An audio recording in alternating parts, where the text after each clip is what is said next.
He's back! Beetlejuice is coming back to Broadway for the third time in 6 years. Here's what you need to know. Hi, if you're new here, my name is Katharine Quinn. I'm a 30-something living in New York City and working on Broadway. Broadway, for better or worse, is the love of my life, and here on this channel, I break down both the vlog side of things, my reactions to what's happening, as well as trying to let you know what you need to know about Broadway. So we are breaking down the return of Beetlejuice to Broadway. So this is, in fact, a revival, but it's not as new as you think it might be. It's actually a tour. It's the show that's been out on the road for the past 2 years. So what does this touring situation mean for Broadway? Should you still go see the show? And what does this trend of touring shows using Broadway as a stop mean? Let's break it down. A quick history on Beetlejuice. So Beetlejuice opened at the Winter Garden Theater in 2019. It received mixed positive reviews. However, built a really strong word of mouth, primarily through what was then a newish app called TikTok. This was kind of the first TikTokification of a Broadway show where there was true virality, bootlegs were definitely a thing, cast members were becoming super involved with TikTok, and it really created a true fandom and culture around the show in a way that it took a beat to catch on, and then once it did, there was kind of a fervor around the show. However, drama. The theater owners wanted the house for The Music Man with Hugh Jackman. So it was at the Winter Garden, which is a giant barn of a theater. And they were evicted after less than a year. Fast forward 3 years, it returned to the Marquee Theater. Fans rallied super hard for its return. And it did close, but after a solid run. 679 performances. So now, here we are again, for a third time, but a little different. This run is going to be at the Palace Theater October 8th through January 3rd of 2026. So it's a super limited engagement, only 13 weeks, and this is the production. If you've seen the tour in the last 2 years, it's largely the same cast, and it is the same production. Okay, so let's break down what exactly is happening here. This is the first national tour that's been running since 2022. They've hit 88 cities in the past 3 years, and they are now stopping on Broadway for 13 weeks before continuing on. So this is similar to what The Wiz did. This is what Mamma Mia is doing. This is becoming more of a trend, and it's happened in years past, and now it's kind of having a moment again.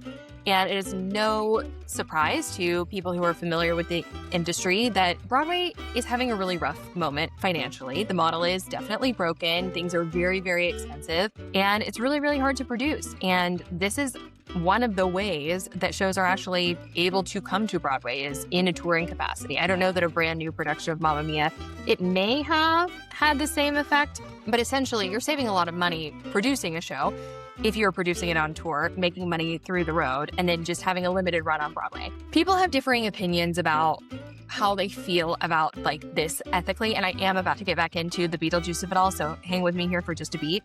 I don't have any problem with this because often these are larger theaters that are harder to keep shows in. They're almost always limited runs, so it's not like they're usually kicking other new musical theater out. It's usually filling a gap that otherwise wouldn't be filled. And most of the time, these casts, Mamma Mia had 25 Broadway debuts. So it's an amazing opportunity to offer new talent, different talent, the Broadway experience. People are it's not right to pay Broadway prices for a touring show, but touring shows are already really expensive. Oftentimes when I go see shows back home at Fair Park Music Hall or the Winsphere, I'm oh my God, I could see this on Broadway for cheaper. Why would I see this on tour? I understand that sentiment, and yes, the producers are making generally tons of money, and that's okay.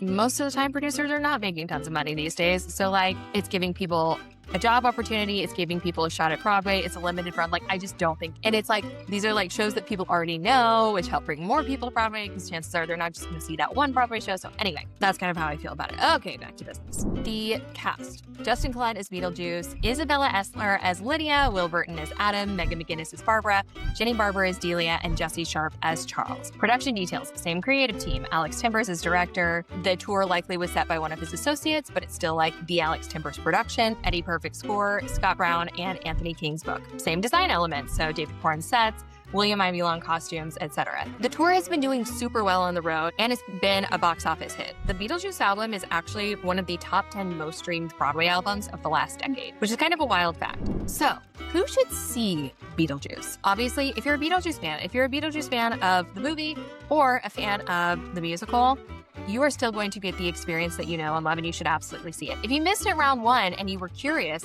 I highly recommend it. I love Tim Burton.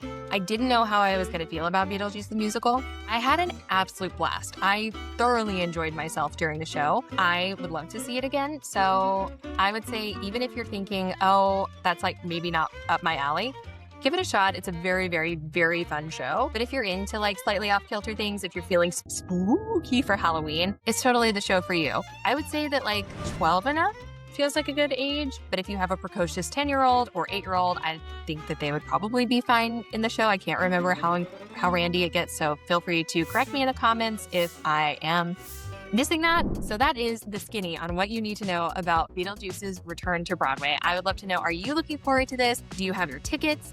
Do you have feelings about touring productions being on Broadway? Make sure you leave a comment. Let me know. I try to respond to every single one. As always, thank you so much for watching. Like, comment, and subscribe. Make sure you subscribe to And That Showbiz as well, and I'll see you in the next one. Bye, friends.